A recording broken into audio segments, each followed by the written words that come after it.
Welcome to my channel Arpita রেসিপিতে তোমাদের সবাইকে ওয়েলকাম।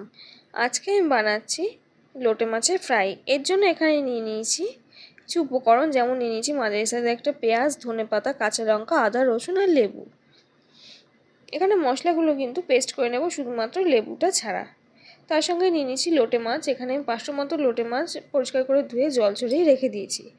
এবার এই মাছটার মধ্যে যে মশলাটা পেস্ট করেছিলাম সেটা দিয়ে দিলাম, ধনেপাতা, আদা, রসুন, পেঁয়াজ, কাঁচা লঙ্কা। এখানে কিন্তু তোমরা ঝালের পরিমাণটা কম বেশি করে নিতে পারো।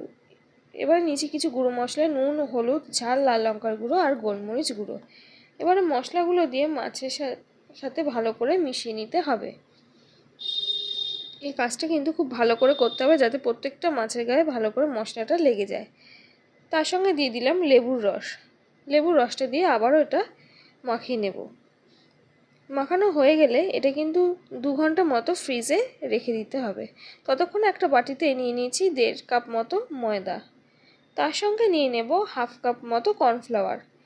দিয়ে দিচ্ছি পরিমাণ মতো নুন আর দিয়ে দেব গোলমরিচ গুঁড়ো।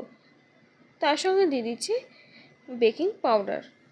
এবার শুকনো উপকরণটা ভালো করে মিশিয়ে নিয়ে অল্প অল্প জল দিয়ে একটা ব্যাটার তৈরি করে নেব। এখানে কিন্তু ব্যাটারটা খুব বেশি পাতলা হবে না, আবার খুব ঘনও হবে না। দেখো বন্ধুরা, ঠিক এরকম টাইপের ব্যাটারটা তৈরি হবে। এবারে 2 ঘন্টা পর ফিরে এসেছি।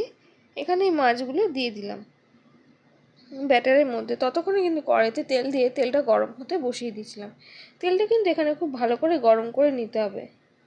তবে মাছটা তেলে ছাড়ার আগে কিন্তু গ্যাসের ফ্লেমটা একদম লোতে করে মাছগুলো তেলে দিতে হবে, নাহলে কিন্তু তেল ছিটে আসার একটা সম্ভাবনা থাকে।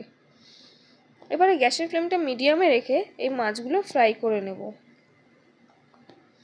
মাছগুলো ফ্রাই হতেই কিন্তু যেটুকু সময় লাগে, খুব সহজেই কিন্তু তৈরি হয়ে যায় এই লোটে মাছের ফ্রাই। বাড়িতে গেস্ট আসলে কিন্তু তোমরা অবশ্যই এটা বানিও। আর দেখো, এখানে আমি একটা পকোড়া ভেঙে তোমাদের দেখাচ্ছি যে কীরকম হয়েছে। এবারে দেখো, আমি কিন্তু স্যালাড আর ধনেপাতার একটা চাটনি বানিয়ে এটা কিন্তু সার্ভ করেছি। খুবই চটজলদি তৈরি হয়ে যায় লোটে মাছের ফিশ ফ্রাইটা।